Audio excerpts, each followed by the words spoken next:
여러분 안녕하십니까?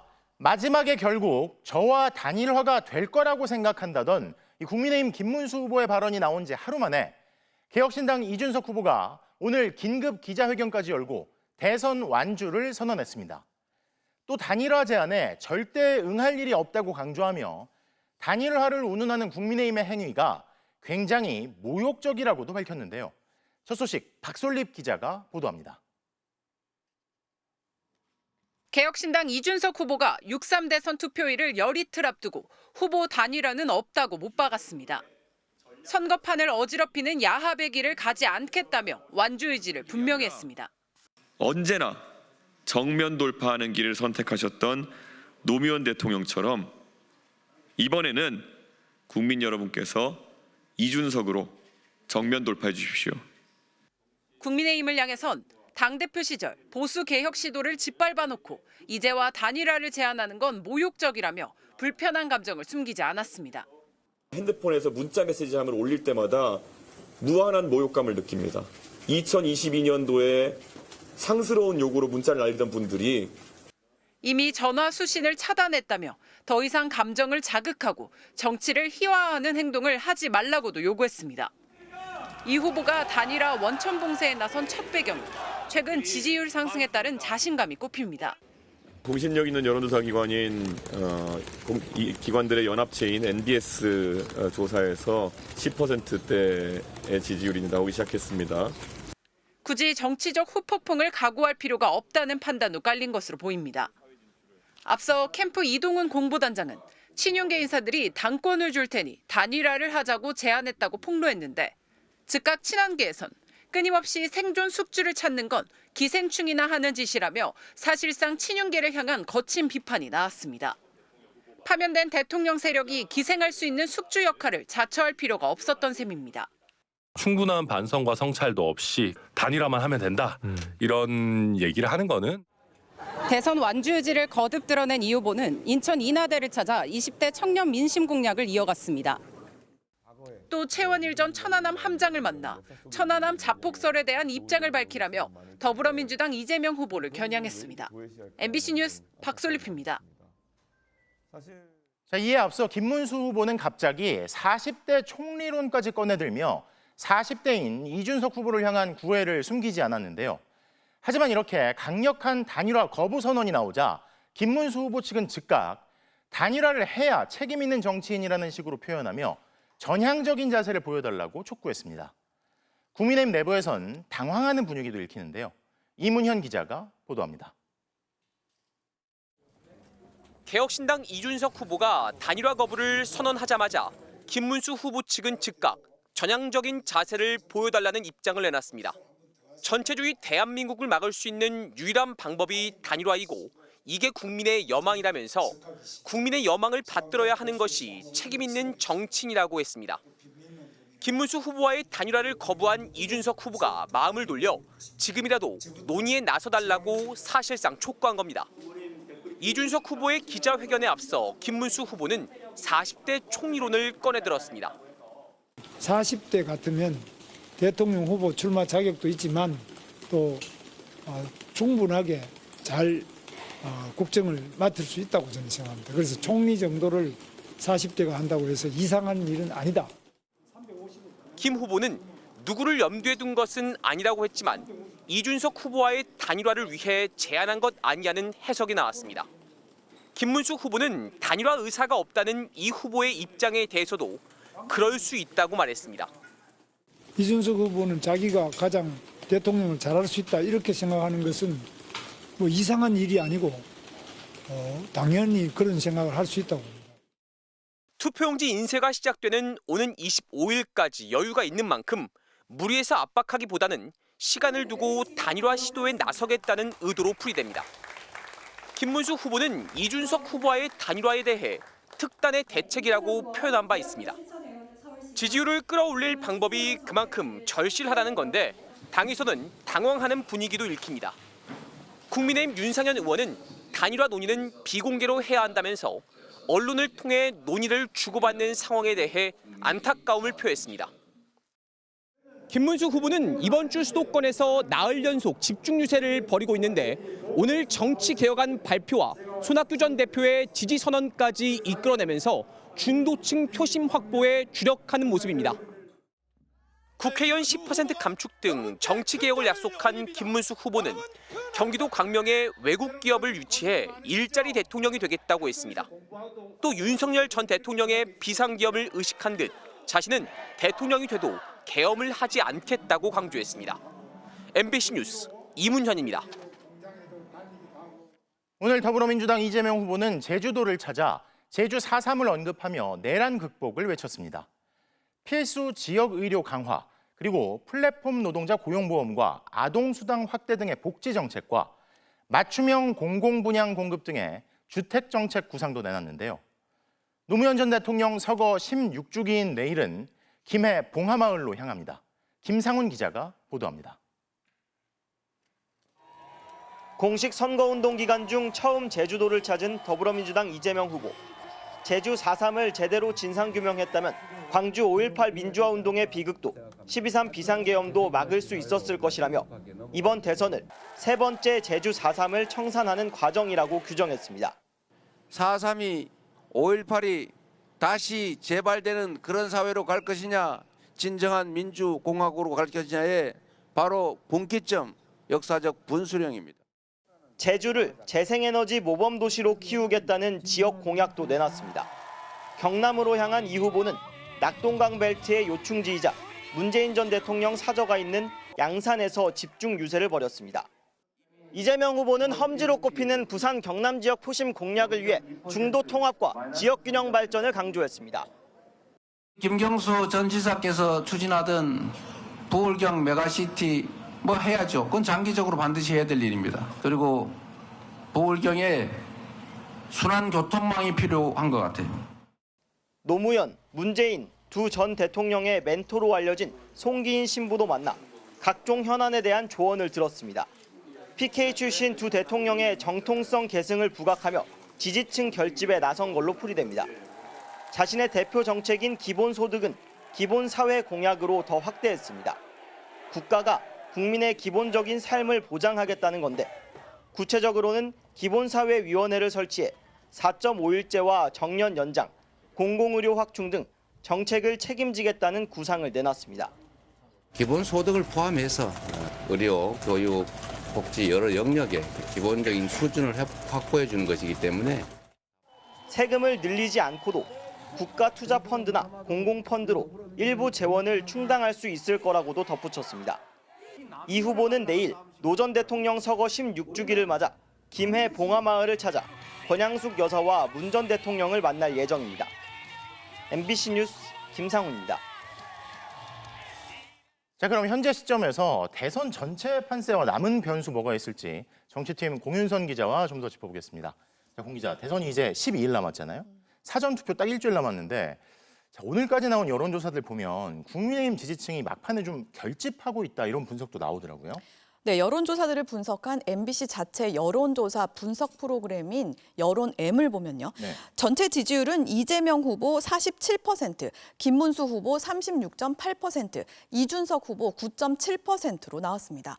공식 선거운동이 시작된 12일과 비교해보면 이재명 후보는 2.7%포인트 정도 낮아진 반면 김문수 후보는 3.2%포인트, 이준석 후보는 2.5%포인트 높아졌는데요.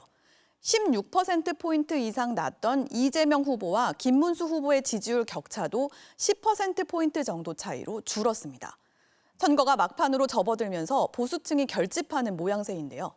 보수층만 따로 봤을 때 김문수 후보의 지지율이 3%포인트 정도 올랐는데 보수층에서 이재명 후보를 지지하는 비율이 딱 그 정도 빠졌습니다. 자, 어떻게 보면 선거 막판에 이제 지지층이 결집하는 건 당연한 건데 그런데 사실 여론조사들 여러 가지 나오는 거 보면 특히 선거일이 다가올수록요. 아, 여긴 어디지? 뭐 이런 싶은 곳들에서 나오는 유독 튀는 결과도 눈에 띄던데 자, 그럼에도 불구하고 최근까지 표현드렸던 것처럼 이재명 후보가 많이 앞서 있다던 상황, 그건 여전히 비슷한 건가요? 네, 맞습니다. 이재명 후보는 오차 범위를 넘어서는 지지율을 확보하면서 독주 체제를 이어가고 있습니다. 네. 하지만 다른 후보들의 지지율이 올라가고 있어서 방심해서는 안 된다는 분위기가 이재명 캠프 내에서도 읽히고 있습니다. 이재명 후보는 낮은 자세로 임할 것을 주문했는데요. 압승, 낙승 같은 낙관적 언사 금지령을 내렸고요. 연일 겸손한 자세를 강조하면서 한 표라도 더 달라고 호소하고 있습니다. 지지층을 최대한 투표장으로 불러 모아서 압도적 승리를 이루겠다는 전략으로 보입니다. 국민의힘은 최근 상승세에 고무적입니다. 하루에 1%포인트씩 지지율을 올리면 골든 크로스도 가능하다는 건데요.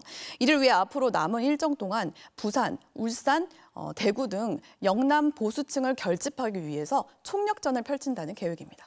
자, 영남 보수층을 결집시키려고 총력전을 펼친다. 그리고 이재명 후보는 압승이나 낙승 같은 표현하지 말아라 그런다는 거죠. 자, 근데 사전 투표 이제 일주일 남았으니까 후보들이 단일화하려면 최소한 그 안에는 해야 될 거 아니에요? 단일화 포함해서 아주 막판에 남은 변수는 또 뭐가 있겠습니까? 네, 역시 김문수 후보와 이준석 후보의 단일화가 가장 큰 변수겠죠. 앞서 보시다시피 이준석 후보가 단일화를 하지 않겠다고 선언하지 않았습니까? 따라서 가능성이 크게 낮아진 상황입니다. 하지만 지난 대선 때도 안철수 후보가 사전투표 전날 윤석열 후보와 전격 단일화를 합의를 했었는데요. 단일화 가능성이 전혀 없다고는 할 수 없는 겁니다. 다만 이준석 후보가 거부를 선언한 상황에서 단일화 효과가 어느 정도 날지는 사실 의심스러운 상황이고요. 또 다른 변수는 윤석열 리스크입니다. 정치적 부담을 주기 싫다면서 탈당해놓고 나흘 만에 공개 행보에 나선 윤 대통령. 하필 그게 또 부정선거 의혹을 다룬 영화 관람이었습니다. 국민의힘은 당혹감을 감추지 못하고 있는데요. 탈당을 계기로 계엄과 탄핵의 이미지를 벗고 중도 표심 공략에 나서려고 했는데 찬물을 뿌린 셈입니다. 당내에서조차 이재명 후보 선거 운동원이냐 이런 비난이 나오고 있는데요. 막판 이재명 후보 지지층이 결집하는 것도 이 또한 변수가 될 것으로 보입니다. 네, 막판에 얼마나 결집을 양 진영에서 할지 정치팀 공윤선 기자 잘 들었습니다. 중앙선관위가 어제 윤석열 전 대통령이 부정선거론자들과 함께 관람한 영화에 대해 강한 유감을 표했습니다. 해당 영화가 음모론을 부추기고 있다며 의혹들을 조목조목 반박했는데요. 정상빈 기자가 보도합니다. 황교안 전 총리, 전한길 씨 등 대표적인 부정선거론자들과 함께 영화 부정선거 신의 작품인가를 관람한 윤석열 전 대통령. 사전투표를 불과 8일 남기고 또다시 음모론이 소환된 데 대해 중앙선거관리위원회가 강한 유감을 표했습니다. 선관위는 해당 영화가 음모론을 부추기고 있다며 각종 의혹들을 조목조목 반박했습니다. 먼저 가짜 투표용지를 만들어 넣을 수 있다는 주장에 대해 선관위는 불가능하다고 못 박았습니다. 전국 모든 구, 시, 군, 선관위와 사전투표관리관의 도장을 확보한 뒤 선관위의 보안 시스템을 뚫고 나서 각 정당 참관인들의 눈과 24시간 공개되는 CCTV의 감시도 피해야 하는데 그게 가능하겠느냐는 설명입니다. 2020년 총선 사전투표 때 서울과 인천, 경기도 세 지역의 양당 평균 득표율이 똑같았다며 조작 의혹을 제기한 데 대해선 양당이 아닌 전체 정당의 실제 지역구별 득표율은 제각각이라며 아무 의미 없는 비교라고 일축했습니다. 이어 사전투표에 중국 기업의 장비를 사용한다는 주장에 대해서도 국내 기업인 LG U+가 제작했다고 정면 반박했습니다. 정치권에서도 이틀째 비판이 쏟아졌습니다. 민주당은 내란 행위를 합리화하는 망상의 가짜뉴스 다큐멘터리다. 이번 대선을 부정선거로 규정해 극우 세력을 선동한다고 질타했습니다. 그분 지금 멀쩡히 여기저기 다니시면서 별거 다 하시는 것 같아요. 무슨 부정선거 얘기하고 있어요. 부정선거인데 왜 본인이 당선됐습니까? 국민의힘 한동훈 전 대표도 대선을 앞두고 뭐 하는 짓이냐며 선거에 악재로 작용할까 우려를 표했습니다. 그러면서 윤 전 대통령을 향해 차라리 민주당에 입당하라며 날을 세웠습니다. 진짜 보수 정치를 윤석열 전 대통령 부부는 발목 잡지 말고 민주당으로 가십시오. 지난 21대 총선에서 부정선거 의혹을 주장하는 소송은 모두 126건 제기됐지만 한 건도 인정되지 않았습니다. MBC 뉴스 정상빈입니다. 12.3 계엄 당일 선관위에서 중국인 간첩단이 체포됐다는 기사를 쓴 인터넷 매체 기자의 구속영장이 기각됐습니다. 풀려나자마자 미국이 곧 부정선거 사실을 밝혀줄 거라며 음모론을 이어갔는데요. 그의 변호인은 윤석열 전 대통령으로부터 응원을 받았다고 자랑하기도 했습니다. 윤수한 기자가 보도합니다. 어젯밤 서울 성동경찰서 앞 대표적 부정선거론자로 알려진 박주현 변호사가 유튜브 생방송을 진행합니다. 우리 허 기자님 나오실 때까지 기다리고 있는데 부정선거 영화도 천만 가야 되겠죠? 박 변호사는 선관위 중국인 간첩단 기사를 썼다, 공무집행 방해 등 혐의로 구속영장이 청구됐던 인터넷 매체 기자 허모 씨의 변호인입니다. 영장이 기각돼 유치장에서 풀려난 허 씨는 나오자마자 선관위 간첩설을 또 주장했습니다. 영장 판사께도 설명드렸지만 기밀 작전이기 때문에 굉장히 확인하기 어려운 제한적인 내용이고, 미군 소식통이라던 보도의 출처가 캡틴 코리아로 불리는 유튜버 안병희 씨였다는 게 드러났지만 취재원이 더 있다며 여전히 자신만만합니다. 저희가 좀 신중하게 미국에서 발표가 나면 기사를 쓰려고 좀 놔두고 있었고, 그러다 보니까 결과적으로 미국에서 매듭이 풀리면 어떤 식으로든 한국은 풀릴 수밖에 없어요. 윤석열 전 대통령도 석방을 응원했다며 기뻐하기도 합니다. 오늘 이 자리를 빌어서 엄청난 특종을 알려드릴까요? 네네네. 윤 대통령도 응원했습니다. 아, 그렇습니까? 기각되면은 좋을 거라고. 대통령님 진짜 존경하고요. 허 씨의 영장을 기각한 법원은 증거 자료가 상당 부분 수집됐고 범죄 혐의에 대해 법리적 다툼이 있다고도 판단했습니다. 허 씨가 범행 의도를 갖고 허위 기사를 썼는지 등 경찰이 제시한 혐의가 충분히 입증되지 않았다는 겁니다. 취재진에 대한 구속 시도는 드문 일이지만 초유의 내란 상황과 연계된 허위 보도에 고의성마저 의심되는 만큼 어떤 수위의 처벌이 있을지 주목됩니다. MBC 뉴스 윤수환입니다. 부정선거 음모론 전파에 앞장서는 일부 개신교 교회들은 최근 대선을 앞둔 선거운동에도 거침이 없습니다. 종교시설에서 특정 후보를 지지하거나 비방하는 건 금지돼 있는 만큼 대부분 불법성이 의심되는데도 선관위의 대응이 미지근하다는 지적이 나오는데요. 이용주 기자가 취재했습니다. 대선 공식 선거운동에 돌입한 지난주 인천의 한 개신교 교회. 헌법재판소, 선관위, 사법부, 국회 말할 것 없고 이 대한민국의 중요한 모든 곳에 이 사회주의자들이 곳곳에 좌익들이 자리를 잡고 있는 걸 우리 눈으로 보고 있습니다. 6월 3일의 대통령 선거는 체제 전쟁입니다. 다른 교회에서는 한 전도사가 설교 도중 민주당 이재명 후보의 과거 발언을 문제 삼으며 반감을 드러냅니다. 내가 대통령 되면 성소수자 30% 만들겠다. 여러분, 이재명 대통령 되잖아요. 친중 국가가 되는 걸로 끝나는 게 아니에요. 성소수가 30%가 되는 나라가 됩니다. 성남시장 시절 이 후보가 공직에서의 남녀 간 성평등을 위해 노력하겠다고 했던 발언을 왜곡한 겁니다. 소위 성소수자가 30%를 반드시 넘길 수 있도록 한쪽 성비가 70%가 되지 않도록 하겠습니다. 공직선거법은 종교시설 안에서 특정 후보를 지지하거나 비방하는 선거운동을 금지하고 있습니다. 전광훈 씨의 측근으로 통하는 한 목사는 작년 총선을 앞두고 신도들에게 특정 정당 투표를 독려했다가 오늘 벌금 200만 원을 선고받았습니다. 이 목사는 재판을 받아온 최근에도 설교 시간을 불법 선거운동에 활용하고 있습니다. 이재명이가 부정선거법을 막지 못하면 당선되게 만들어놨어요. 정신 바싹 차리지 않으면 이재명이가 되는 순간 수많은 사람이 피비린내가 날 겁니다. 한 시민단체가 이 발언을 신고했지만 선관위는 선거법 위반으로 보기 어렵다고 밝혔습니다. 특정 후보의 어린 시절 범죄 전력이 담긴 허무맹랑한 가짜뉴스 등이 개신교인들의 단체 대화방에서 급속히 퍼지는데도 선관위는 즉각 수사를 의뢰했던 작년과 달리 이번엔 삭제 조치에 나설 뿐입니다.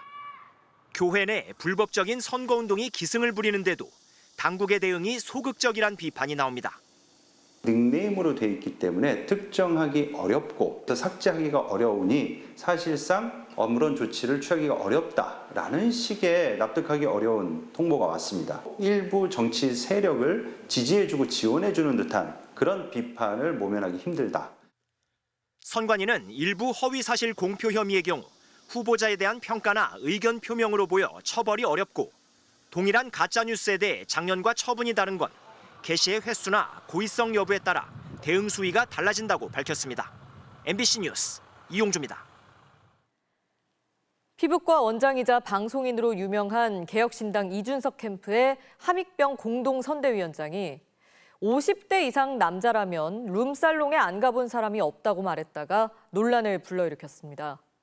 더불어민주당이 제기한 지귀현 부장판사의 룸살롱 접대 의혹을 언급하며 한 말인데 민주당은 접대 의혹을 감싸려고 황당한 발언을 한다고 강하게 비판했는데요. 이준석 후보는 함 위원장의 개인적인 의견일 뿐이라고 말했습니다. 고병찬 기자입니다. 피부과 원장 출신 방송인으로 활동하다 이번 대선 개혁신당 이준석 캠프 전면에 나선 함익병 공동선대위원장. 이 후보에 대한 오해를 풀겠다며 유튜브 방송을 진행하면서 더불어민주당이 제기한 지귀현 부장판사 룸살롱 접대 의혹을 언급했습니다. 민주당에서는 지귀현 판사가 룸살롱에서 접대를 받았다 그러는데 룸살롱 접대 의혹이 큰 문제가 아니라는 듯 50대 이후 남성은 룸살롱에 안 가본 사람이 거의 없다고 주장했습니다. 저 역시 룸살롱 다 가고요. 성직자 빼고 대한민국의 50대 이후의 남성이라 그러면 어떻게든지 가봅니다. 안 갔다고 얘기할 수 있는 사람 드물다고 봅니다. 민주당은 룸살롱 접대 의혹을 옹호하려고 또래 남성들을 유흥업소 출입자로 일반화하느냐 황당하다고 강하게 비판했고 민주노동당도 5, 60대 남성들을 욕보이지 말라며 위원장직 사퇴를 요구했습니다. 이준석 후보는 정치인이 아닌 함 위원장의 개인적인 의견일 뿐이라면서도 부적절한 발언이라고 밝혔습니다. 그분들을 모신 후보인 제가 그 부분에 대해 가지고 다시는 그런 일이 생기지 않도록 제가 잘 안내하겠다. 함 위원장은 MBC와의 통화에서 전체 맥락은 부당한 사법부 압박을 비판한 것이었다며 크게 잘못했다고는 생각 안 한다고 말했습니다. 함 위원장은 여러 차례 정치권에 영입됐다 막말 논란으로 하차한 전력이 있습니다.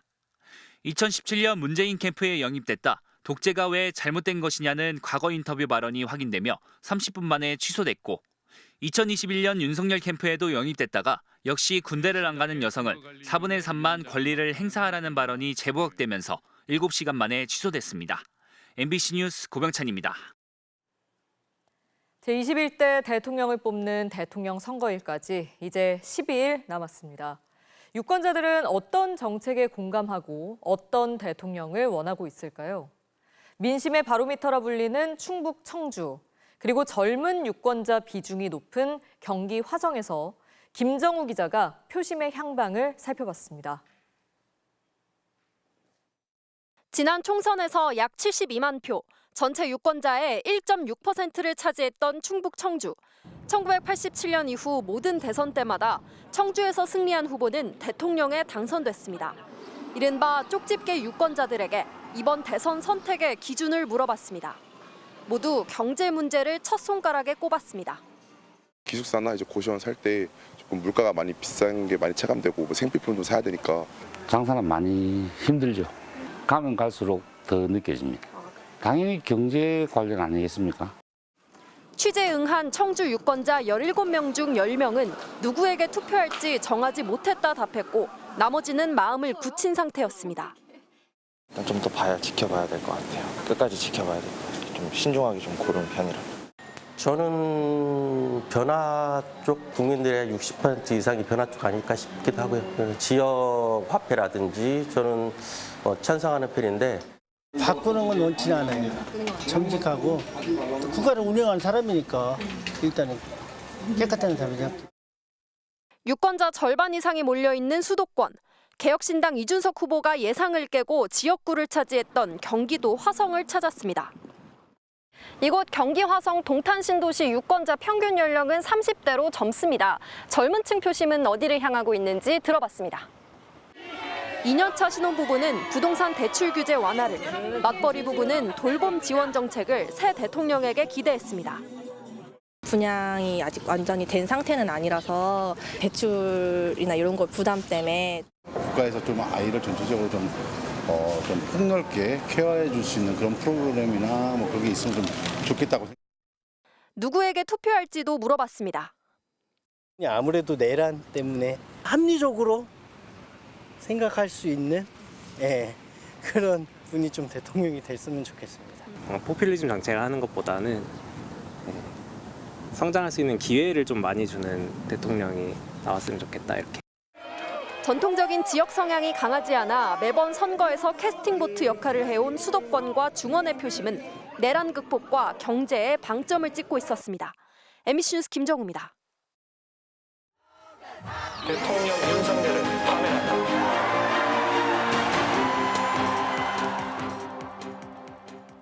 대선이 다가오면서 후보들의 선거운동도 치열해지고 있습니다. 대선 전국 이모저모 살펴보는 시간, 정치팀 이기주 기자 나와 있습니다. 자, 이기주 기자 첫 소식 볼까요? 네.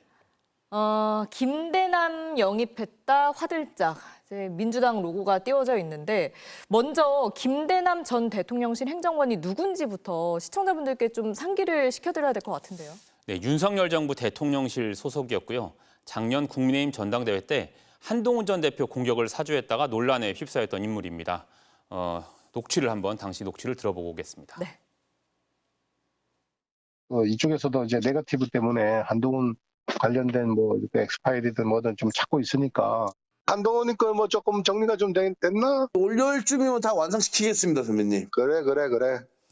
네, 인터넷 언론 기자에게 한동훈 전 대표 공격을 사주했다가 논란이 또 됐었고요. MBC처럼 윤 정부의 비판적인 언론을 또 고발하도록 시민단체를 시켜서 또 논란이 됐던 인물이기도 합니다. 네. 뒷일을 처리하거나 공작을 벌인 걸로 알려져 있는 인물인데 이 인물이 이재명 캠프의 국민참여본부 부본부장으로 영입됐다가 논란이 일자 즉각 영입이 철회가 됐습니다.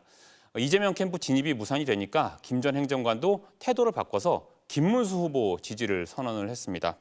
선거철에 이것저것 옮겨다니는 게 뭐 낯선 풍경은 아니지만 워낙 논란이 컸던 인물이다 보니까 민주당도 내부 경위 파악에 나섰습니다. 네, 이게 사실 몇 시간 만에 입장이 180도 바뀐 네. 거잖아요. 이해가 잘 되지는 않습니다. 자, 다음 소식도 보겠습니다. 김문수 유세, 한동훈 유세 이렇게 물음표가 있는데 지금 국민의힘 후보는 김문수 후보인데 한동훈 유세는 무슨 말입니까? 네, 한동훈 전 대표가 그제부터 김문수 후보 지원 유세를 시작을 했습니다. 네. 그런데 그 상황을 보면 도대체 누구를 응원하는 건지 좀 묘한 그림들이 연출이 되고 있는데요. 화면을 한번 보겠습니다. 김문수를 외쳐주십시오. 새로운 불꽃을 살려봅시다. 오늘은 제가 아니라 2번 김문수입니다. 야, 어디니까? 기호 2번 누굽니까? 한번 세 번 외쳐볼까요? 김문수!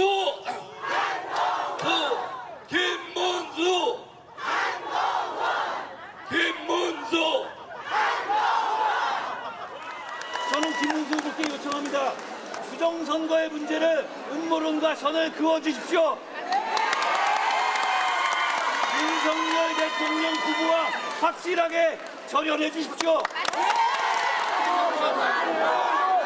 여기에 왜 김문수 이름이 없습니까? 이건 친윤 떨거지들이 한덕수로 바꿔치기 하려고 일부러 이름 안 새겨서 나눠준 거 아닙니까? 네, 분명히 김문수 유세인데 상황을 보면 한동훈 팬클럽이 몰리면서 한동훈만 응원하고 있는 상황이 연출이 되고 있습니다. 네. 한 전 대표도 지지자들 앞에서 윤 전 대통령, 김문수 후보, 당내 친윤계 의원들을 비판하면서 차별화하는 모습인데요. 벌써부터 차기 당권은 한동훈은 안 된다 이런 당내 의견들이 나오고 있습니다. 네, 지금 김문수 후보가 아니라 한 전 대표 자기 자신을 위한 정치 운동을 하는 거 아니냐 이런 비판도 있던데요. 네. 앞으로 행보도 관심을 끌 것 같습니다. 자, 마지막 소식 볼까요? 학식은 왜 먹어요? 학식이 이제 학생 식당인데 네. 이준석 후보가 지금 학생 식당을 다 다니면서 학생들을 만나고 있잖아요. 근데 이런 질문을 받았습니까?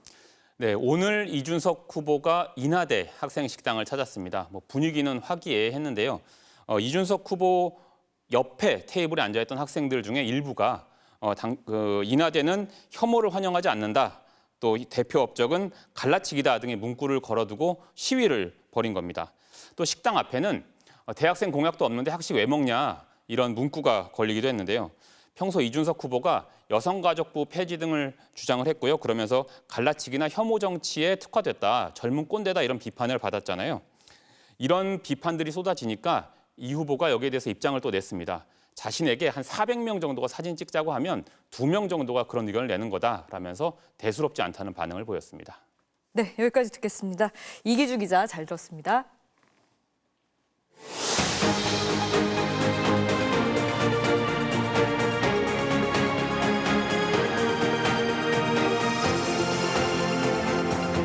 검찰이 통일교 한학자 총재를 출국 금지하고 수사 중인 것으로 확인됐습니다. 김건희 여사가 통일교 전직 본부장에게 고가의 선물을 받았다는 의혹 관련인데요. 검찰은 한학자 총재의 지시로 통일교의 현안 청탁이 김 여사에게 들어가고 그 대가로 샤넬백 등이 전달된 게 아닌지 수사하는 걸로 전해집니다. 김 여사의 수행 비서도 출국 금지됐는데요. 류현준 기자가 단독 취재했습니다. 건진법사 의혹을 수사하고 있는 검찰이 한학자 통일교 총재를 최근 출국 금지 조치한 것으로 파악됐습니다. 검찰은 윤영호 전 통일교 본부장이 건진법사를 통해 김건희 여사에게 선물을 건넨 과정에 한 총재 등 통일교 측의 개입이 있었는지를 들여다보고 있습니다. 윤 전 본부장은 앞서 검찰 조사에서 한학자 총재의 뜻에 따라 진행한 일이라는 취지로 진술한 걸로 전해졌습니다. 한학자 총재는 배우자인 고 문선명 총재의 사망 이후 통일교를 이끌어왔는데 윤영호 전 본부장은 지난 2월 다른 사건 재판에서 자신이 한학자 총재의 아들 같은 역할을 했다며 종교적 신념에 따라 가족을 돌보는 것보다 한 총재를 모시는 게 먼저라고 말했습니다. 검찰은 윤 전 본부장이 한학자 총재의 지시로 윤석열 전 대통령과 독대하고 김건희 여사에게 선물을 보내며 통일교의 현안을 전달한 건 아닌지 의심하고 있습니다. 검찰은 앞서 김 여사 자택 등을 압수수색하며 윤 전 본부장이 캄보디아 사업과 유엔 사무국 유치 등 5개 요청사항을 청탁했다고 적시했습니다. 김 여사 선물을 통일교의 자금으로 구입했는지도 살펴보는 걸로 전해졌습니다. 검찰은 특히 윤 전 본부장이 건넨 샤넬백 2개가 건진법사를 거쳐 유경옥 전 대통령실 행정관에게 전달된 걸로 보고 있습니다. 유 전 행정관은 1,000만 원 안팎의 가방들을 샤넬에 웃돈을 내고 교환해 갔는데 모두 건진법사의 심부름을 대신해 준 거라고 주장하고 있습니다. 하지만 김건희 여사 비서 역할을 한 유 전 행정관이 김 여사 모르게 김 여사 선물을 처분할 수는 없다는 게 검찰의 판단입니다. 검찰은 이에 따라 유 전 행정관도 출국 금지 조치하고 이르면 이번 주말 다시 소환하는 방안도 검토하고 있습니다. 검찰은 유 전 행정관과 건진법사에 대한 추가 조사를 거쳐 한학자 통일교 총재와 김건희 여사에 대해서도 직접 조사에 나설 걸로 예상됩니다. 김 여사 측이 여전히 선물과 청탁 모두를 부인하고 있는 가운데 통일교 측은 윤 전 본부장이 개인적으로 진행한 일이라며 한 총재의 출국 금지 여부는 알지 못한다고 밝혔습니다. MBC 뉴스 류현준입니다. 12.3 비상계엄 선포문과 포고령 등 계엄 관련 문건 작성을 무속인으로 활동했던 민간인이죠. 노상원 전 정보사령관이 했을 가능성이 상당하다고 보고 검찰이 수사 중인 것으로 파악됐습니다. 이혜리 기자가 보도합니다. 비상계엄 선포문과 계엄 포고령 1호. 윤석열 전 대통령을 파면한 헌법재판소가 위헌 위법하다고 판단한 비상계엄의 대표적 문건들입니다. 김용현 전 국방장관은 이 문건 초안을 자신이 작성했다고 했습니다. 포고령은 증인이 관사에서 직접 워드로 작성한 것이 맞죠? 그렇습니다. 포고령은 과거의 것을 참조해서 작성한 것이죠? 네. 그런데 검찰의 판단은 달랐습니다. 단서는 경기도 안산의 한 점집에서 확보한 USB입니다. 성추행 사건으로 불명예에 전역한 노상원 전 정보사령관의 거주지에서 발견된 겁니다.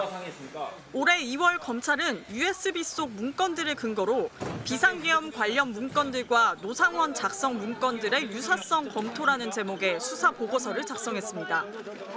계엄 문건과 USB 속 문건을 비교했더니 비슷한 양식이 확인된 것으로 알려졌습니다. 계엄 문건들은 제목을 가운데로 정렬해서 글씨는 진하게 밑줄을 그어 표시했는데 USB 속 문건들도 양식이 같았던 겁니다. 또 목차를 구분할 때 네모, 세모, 동그라미 순으로 구분한 것도 그랬습니다. 표기 방식도 같았습니다. 제 구조처럼 제와 다음 명사는 한 칸 띄었고 날짜를 적을 때는 12월 3일처럼 가운데 마침표를 찍었고 19시 한처럼 언제까지를 나타낼 때 한을 썼습니다. 검찰은 계엄 관련 문건들을 노 전 사령관이 작성했을 가능성이 상당하다고 판단한 것으로 알려졌습니다. 김용현 전 장관이 윤 전 대통령에게 계엄 문건을 보고하던 시점에 노 씨가 장관 공관을 드나든 것도 이런 의심을 키웁니다. 노 씨가 계엄 문건들을 작성했다면 아무런 권한도 없는 민간인 손에서 계엄이 시작된 셈입니다. 노 전 사령관 측은 문서 형식 등이 비슷하다는 이유만으로 한 사람이 다 썼다고 할 수 있느냐며 노 씨는 계엄 문건을 작성한 적 없다고 했습니다. 검찰 관계자도 노 씨가 썼다고 단정할 수는 없다고 했습니다. 노 씨가 조사 과정에서 진술 거부를 하고 있고 김 전 장관의 노트북도 압수 전에 훼손돼 작성자 추적이 쉽지 않은 것으로 보입니다. 노 씨의 역할 규명은 특검 수사로 넘어갈 거라는 관측이 높아지고 있습니다. MBC 뉴스 이혜리입니다. 국민의힘이 어제 만여 명으로 추산되는 전국의 교사들에게 대선 교육 특보로 임명한다라는 문자를 보냈다가 사과했는데요. 그동안 교원의 정치 참여 반대는 물론이고 교사의 개인적인 의사 표현마저 문제 삼았던 국민의힘인데 파문이 쉽게 가라앉지 않고 있습니다. 재은유 기자가 보도합니다. 국민의힘이 어제 불특정 교사들에게 발송한 문자 메시지입니다. 첨부된 주소를 누르면 김문수 후보의 이름이 박힌 교육특보 임명장이 뜹니다. 지금까지 교사노조 소속 최소 6,500여 명과 전교조 2,000여 명 등이 문자를 받은 걸로 파악됐습니다. 교총 소속 교사와 퇴직자, 교육청 장학사들까지 모두 10,000명이 넘을 걸로 전교조는 추산하고 있습니다. 페이스북이나 좋아요나 무심을 하시는 선생님들인데 거꾸로 이런 정당에서 개인정보가 그대로 됐다고 하니까 어디까지 유출이 됐을까 이런. 현행법상 정치활동이 금지된 교사들이라 당혹감이 더 클 수밖에 없습니다. 이러한 임명장을 받은 걸로 징계를 받을 수도 있는 상황이므로 불안하고 황당했던 것이죠. 화가 났고요. 국민의힘은 그간 교원의 정치활동을 보장하라는 전교조 등 교사단체의 요구에 강한 거부감을 드러내왔습니다. 헌법에 규정되어 있는 내용입니다. 어떠한 경우에도 교사가 정치 편향적인 수업을 해서는 아니 됩니다. 정치적 중립 의무를 위반한 교사를 징역형에 처하는 법안을 내는가 하면 헌법재판소의 대통령 탄핵 선고 중계를 학교에서 보여주는 것도 문제 삼았습니다. 심지어 문자 메시지 파문이 불거진 어제도 교실의 정치 오염을 막겠다며 일부 학부모들의 지지 선언을 공개하는 등 총극을 빚기도 했습니다. 교사들의 정치 활동을 전면적으로 보장한다라고 하면 우리 아이들이 있는 교실이 어떻게 될 것인가 하는 우려를 할 수밖에 없는 것이다. 교사들은 어이없다는 반응입니다. 정치 중립의 의무를 반드시 지켜라라고 하면서 여러 가지로 저희들을 괴롭혔던 기억들이 있습니다. 유튜브나 이런 데 정치 좋아하는 연설가의 좋아요 버튼만 눌러도 그거 갖고 문제시 삼은 적도 있어요. 사실 그 당이 그 당이거든요. 국민의힘은 전화번호를 제공한 캠프 관계자를 해촉했다고 밝혔습니다. 그러나 전교조와 교사노조는 명백한 개인정보보호법 위반이자 공직선거법 위반이라며 해당 관계자를 경찰에 고발했습니다. MBC 뉴스 재은입니다. 서울 25개 자치구가 땅꺼짐 우려 지역을 조사한 결과 400개 넘는 빈 공간을 발견한 것으로 확인됐습니다. 일단 발견된 빈 공간은 다들 복구했다는데 정보 공개 청구를 해보니 어느 곳에 빈 공간이 있었는지를 밝히지 않는 자치구들도 있고 강남, 서초, 용산구처럼 아예 조사 결과를 공개하지 않는 자치구들도 있었습니다. 이유가 뭐였을까요? 원석진 기자가 단독 보도합니다. 지하철역 주변으로 아파트 단지와 초등학교가 밀집한 서울 양천구의 한 도로입니다. 도로 위로는 아무 문제가 없어 보이지만 지난해 구청 측이 점검한 결과 도로 아래에서 공동, 즉 빈 공간이 3개나 발견됐습니다. 양천구청은 지난해 이곳 신정동과 신월동 일대 60km 도로에서 지하구멍 22개를 발견했습니다. 양천구를 비롯해 서울 25개 자치구는 이처럼 지난해 땅꺼짐 우려 구간을 민간업체를 통해 자체 조사했습니다. 자치구가 관리하는 도로들이 대상으로 지난해 서울시 조사와 별개로 이뤄진 겁니다. 그 결과 서울시 조사에서 확인된 329개 공동 이외에 도로 아래 412개의 빈 공간이 추가로 포착됐습니다. 강동구가 51개로 가장 많았고 노원구가 41개, 관악구가 37개, 마포구도 31개나 됐습니다. 특히 이 중 53곳은 도로와 20cm 사이로 맞닿아 있어 4시간 이내에 복구해야 한다는 긴급 등급으로 파악됐습니다. MBC는 정보공개 청구로 자치구 20곳의 조사 결과를 입수했는데 강동구와 노원구, 성동구 등 6곳은 공동이 발견된 위치는 밝히지 않았습니다. 서울시에서 어떻게 공개할 건지 좀 문의를 해봐야 됩니다. 서울시는 아직 원체 일체 자료를 공개하고 있지 않아서. 강남구와 서초구, 용산구와 중구, 강서구는 아예 조사 결과를 공개하지도 않았습니다. 이유도 제각각이었습니다. 강남구와 서초구는 공동의 위치가 공개될 경우 부동산 투기와 매점 매석 등으로 특정인에게 이익 또는 불이익을 줄 우려가 있다는 이유를 댔습니다. 용산구와 강서구는 용역업체의 보고서가 영업상 비밀에 해당한다고 했습니다. 서울 중구는 전기와 통신, 가스, 하수도 등 국가 기관 시설이 포함된 지도라 공개하면 테러 등에 노출될 수 있다고 주장했습니다. 하지만 자료를 공개한 다른 자치구 20곳 어디에도 전기와 통신, 가스 등의 정보는 담겨 있지 않았습니다. 부동산 가격이나 업체의 영업 비밀이 시민 안전보다 중요하냐는 비판이 나오는 이유입니다. 정말 말이 안 됩니다. 다른 데는 공개를 했는데 우리 자치구만 공개를 안 한다고 하면은 그 자치구에 사는 주민들이 더 불안할 거 아니에요. 각 자치구는 일단 발견된 공동은 모두 복구했다고 밝혔습니다.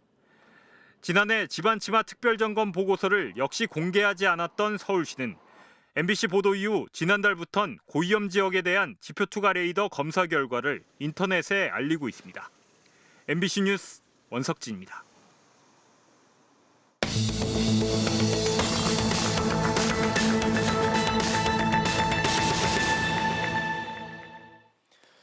뉴스 현장에서 사실을 확인하는 현장 검증입니다. 킥보드 안전사고가 잇따르면서 지난주 서울 홍대 앞에서 국내 처음으로 킥보드 없는 거리가 시행에 들어갔습니다. 하지만 도심에서는 속도 제한 범위를 벗어나 시속 100km가 넘는 무법 질주를 하는 킥보드들이 자주 목격되고 있는데요. 어떻게 이런 일이 가능한 건지 현장을 확인해봤습니다. 자동차 도로에서 전동 킥보드가 시속 100km가 넘는 속도로 빠르게 질주합니다. 달리는 차량들 사이로 추월을 반복하며 위험하게 차선을 오가지만 안전모 이외에 특별한 안전장치는 없습니다. 도심을 달리는 또 다른 킥보드. 역시 시속 100km를 넘나드는 빠른 속도로 차량들을 제끼며 불안한 질주를 이어갑니다. 모두 도로교통법상 최대 시속 25km로 규정돼 있는 개인형 이동장치의 속도 제한을 어긴 겁니다. 해당 영상을 제작한 킥보드 판매 업체를 찾아가 봤습니다. 이거 얼마나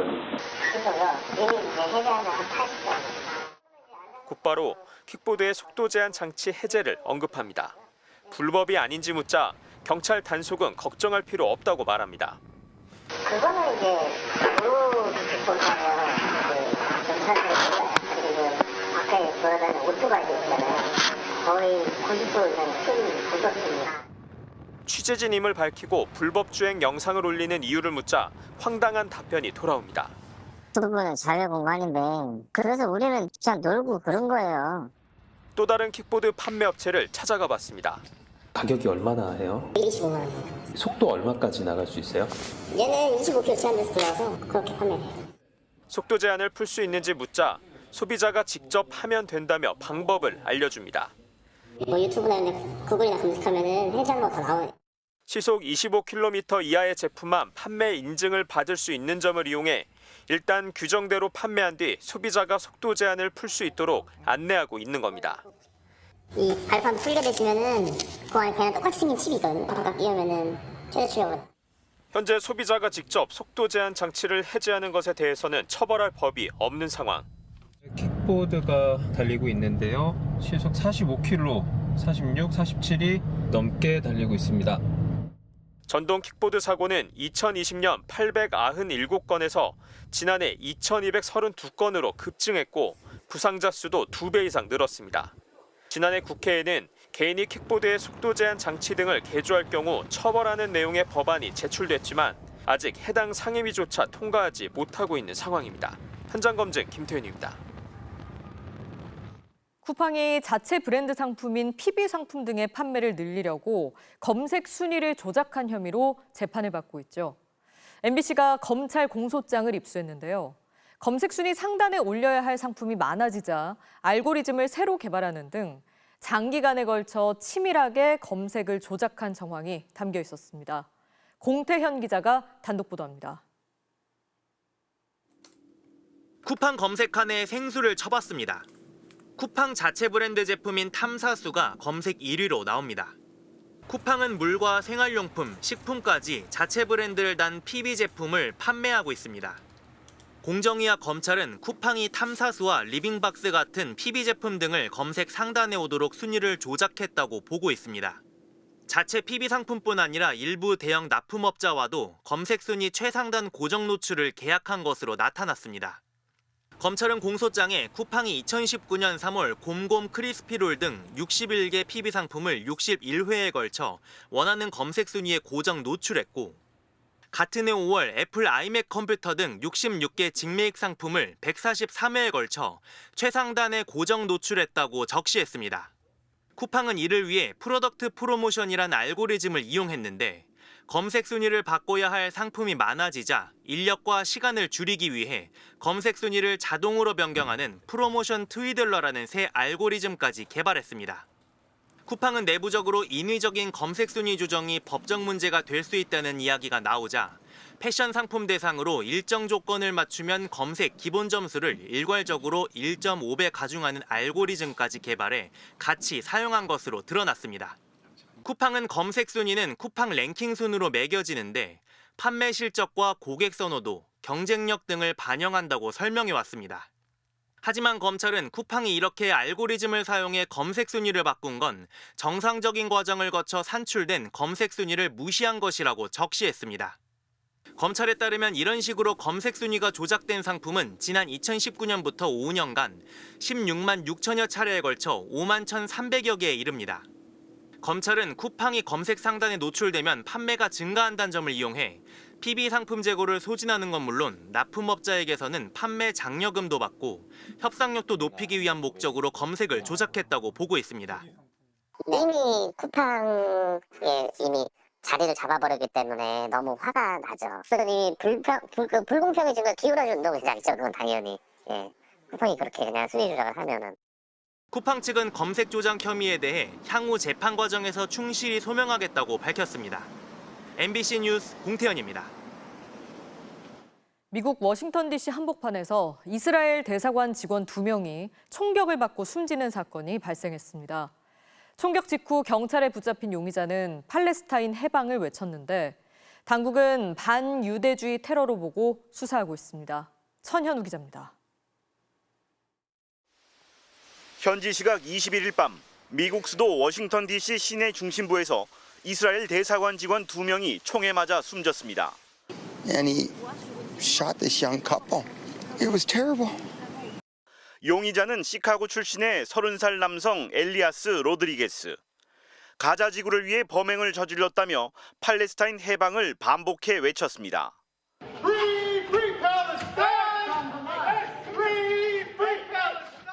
용의자가 범행을 저지르기 직전 박물관 외부를 서성이는 모습도 목격돼 계획 범죄 가능성도 제기되고 있습니다.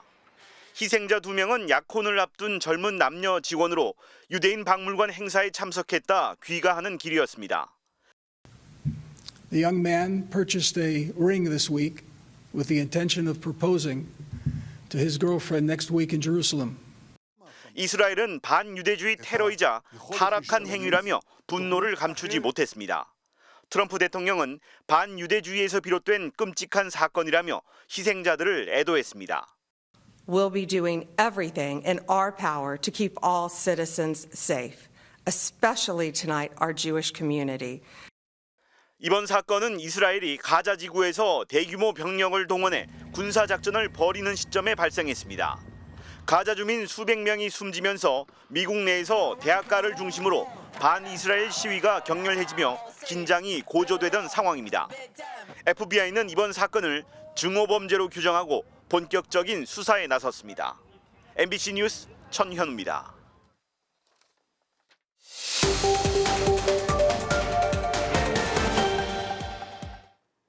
12.3 비상계엄 이후 20, 30대 여성들과 소수자 단체들이 앞장서서 응원봉을 들고 거리로 나섰지만 정작 대선에서 소외되고 있다는 지적이 나오고 있습니다. 일부 대선 후보들을 중심으로 여성가족부나 차별금지법을 공격하는 발언과 주장도 잇따르고 있는데요. 근거가 있는 얘기인지 팩트체크 선택 2025에서 남효정 기자가 확인해봤습니다. 이준석 개혁신당 후보는 이번에도 여성가족부 폐지를 내세우며 여가부가 크게 하는 일 없이 주로 게임 산업을 규제하고 있다고 주장했습니다. 여성가족부가 하는 주 업무들 중에 하나가 무슨 게임 산업을 규제하고 이런 쪽이 지금 주가 되어가고 있는 상황이거든요. 이거야말로 수명이 다한 부처를 그냥 존속시키기 위해 가지고 뭔가 억지로 갖다 붙이고 있는 모양. 하지만 게임 산업의 주무부처는 여가부가 아닌 문화체육관광부로 과거 여가부가 시행했던 청소년 심야게임 접속 제한 정책은 지난 2021년 폐지됐습니다. 이준석 후보는 여가부를 통해 여성단체 카르텔만 이득을 보고 있다고 주장하기도 했습니다. 그 부처의 존속을 인해 가지고 이득을 보는 집단은 여성단체 카르텔밖에 없다. 하지만 여성가족부의 정책 대상은 여성뿐 아니라 아동, 청소년 등으로 여가부는 지난해 딥페이크 성범죄 관련 법률 개정과 돌봄 서비스 체계 개편 등의 성과를 냈습니다. 지난해 여가부로부터 직접 보조금을 받은 여성단체는 한 곳도 없었습니다. 김문수 국민의힘 후보는 합리적 이유 없는 차별을 금지하는 포괄적 차별금지법에 반대하며 이 법이 생기면 조두순 같은 범죄자가 학교에서 근무할 수 있다고 주장했습니다. 성적 지향, 성별 정체성은 물론 범죄 전과자까지도 차별해서는 안 된다고 규정하고 있습니다. 이 법대로라면 조두순이 초등학교 수의를 한다고 해도 막으면 차별이 될 수 있습니다. 하지만 차별금지법은 정당한 이유 없는 차별을 금지하는 것으로 다른 법률에 의해 정당히 규제되거나 차별되는 내용까지 영향을 미치지는 않습니다. 따라서 차별금지법이 시행돼도 아동 청소년의 성보호에 관한 법률로 취업이 제한되는 성범죄자가 학교에서 근무하는 건 불가능합니다. 이재명 후보 측은 10대 공약에서 여성 성평등 정책이 없다는 지적을 받자 세부 내용에 들어있다고 밝혔습니다. 이 안에도 자세히 살펴보시면 여성을 위한 공약들이 있습니다. 참고해 주셨으면 좋겠고. 이 후보 10대 공약 중 세부 공약에서 여성 관련 정책이 확인되는 건 소상공인과 안전, 노동 관련 공약. 하지만 200여 개에 달하는 세부 공약 중 3개에 그쳐 빈약하다는 지적이 이어지자 지난주 SNS를 통해 추가로 성평등 관련 공약들을 발표했습니다. MBC 뉴스 남효정입니다.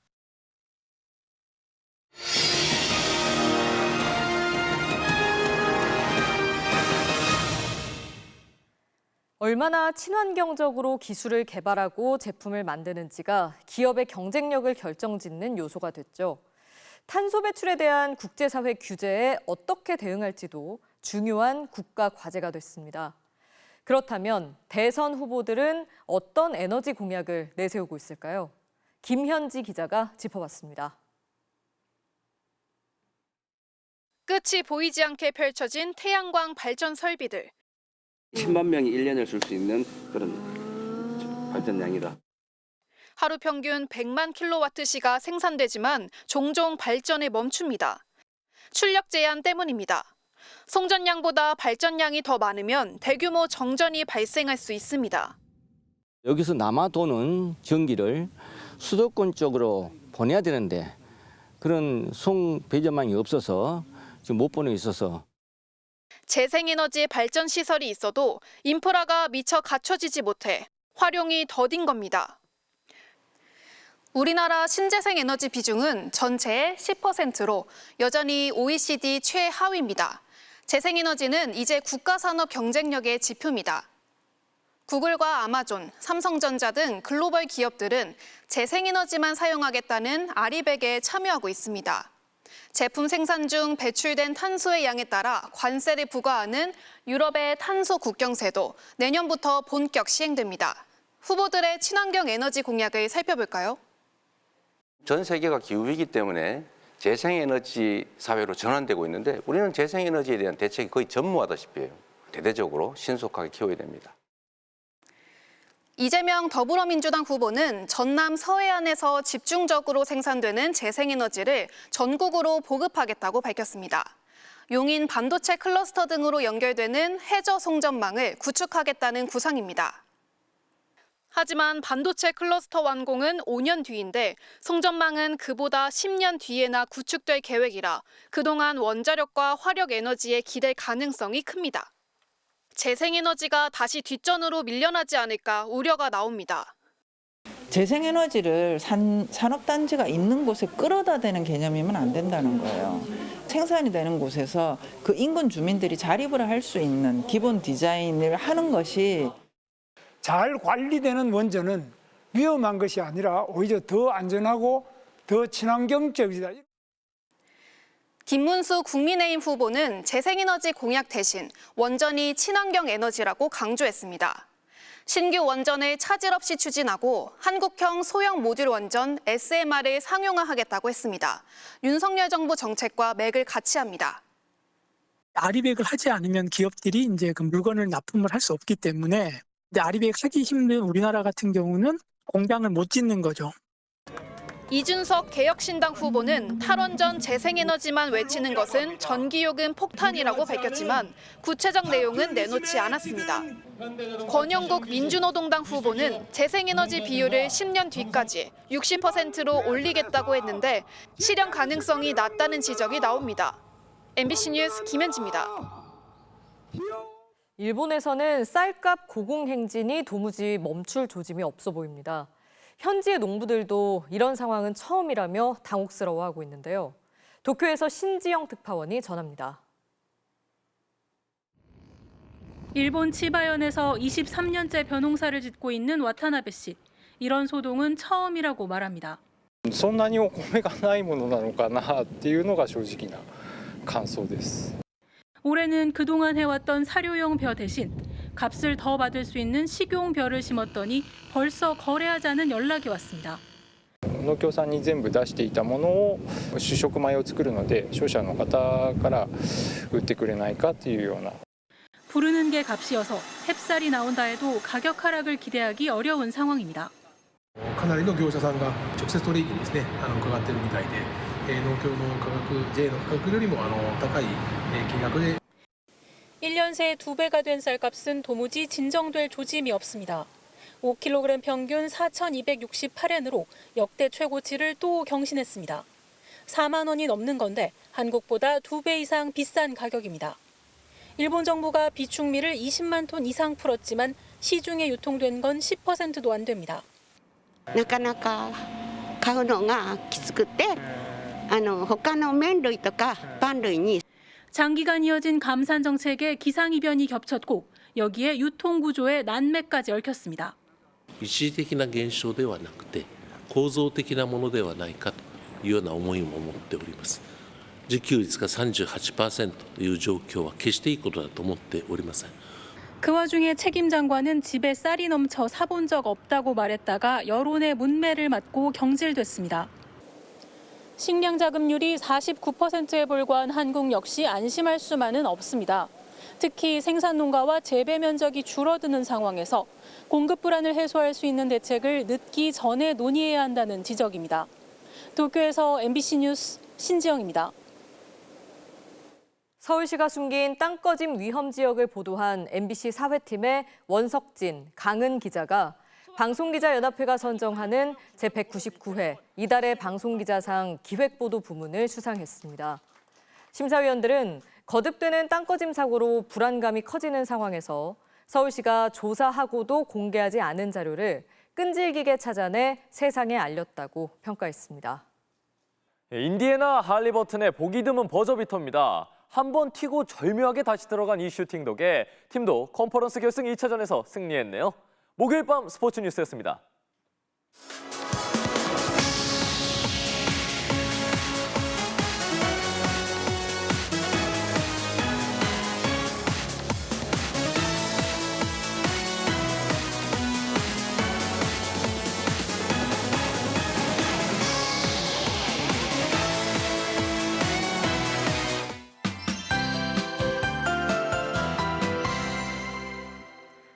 오늘도 덥긴 했지만 활동하기엔 어제보다는 조금 나아졌습니다.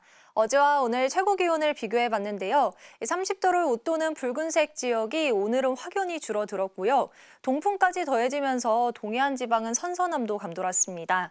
어제 31도까지 치솟았던 경주는 오늘 17도에 머물렀고요. 음성도 20도 안팎을 보였습니다. 북쪽에서 차고 건조한 공기가 내려오면서 고온다습한 공기는 남쪽으로 밀려가겠습니다. 기온도 제자리를 향해 가겠습니다. 내일과 모레 서울의 낮 기온 23도 안팎으로 예년과 비슷해지겠습니다. 다만 곳곳으로는 비가 내리겠습니다. 우선 오늘 밤까지 남부지방은 약한 비가 이어지겠고요. 내일 밤 경기 북부와 남해안, 제주를 시작으로 주말인 모레는 영동과 남부지방에 또 비가 내릴 전망입니다. 내일은 전국의 하늘빛이 흐리겠고요. 새벽부터 아침 사이 충남 서해안 지방은 비가 조금 내리겠습니다. 내일 아침 기온은 서울이 17도, 대구 14도로 출발하겠습니다. 한낮 기온은 서울이 23도, 광주 24도로 서쪽 지방도 오늘보다 3도에서 5도가량 낮겠습니다. 휴일부터는 대체로 맑은 날씨가 이어질 전망입니다. 날씨였습니다. 목요일 뉴스데스크 오늘 순서 여기까지입니다. 시청해주신 여러분 고맙습니다.